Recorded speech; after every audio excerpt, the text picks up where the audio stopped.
Il-poplu Talla mhux qed jistenna sempliċi kundanna minn għandna, iżda azzjoni konkreta u miżuri effettivi biex tkun miġġielda l-pjaga tal-abbużi sesswali mill-membri tal-kleru fuq minuri u adulti vulnerabbli.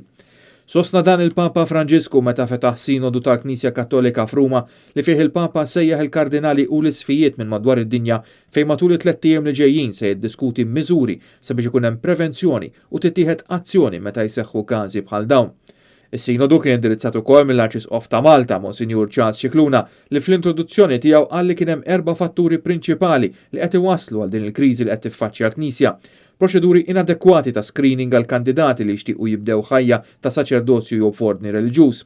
Nuqqas ta' formazzjoni fis-seminarji u novizzjati, tendenza fis-soċjetà li tiffavorixxi membri tal-kleru u figuri oħra ta' awtorità, u inkwiet mhux floku biex jipproteġu reputazzjoni tal-Knisja li jwassal sabiex ma jkunux applikati il-penali eżistenti fil-liġi kanonika.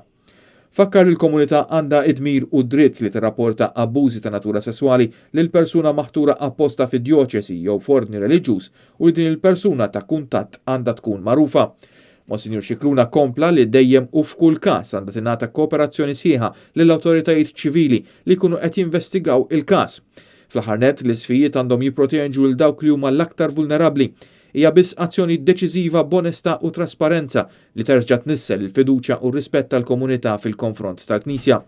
Is-summit tlaqqa wara li s-sena li għaddiet il-Knisja Kattolika għal darb'oħra kienet meżza minn sensiela ta' skandli ta' abbużi sesswali minn membri tal-kleru fuq minuri fiċ-Ċile, fil-Ġermanja u fl-Istati Uniti.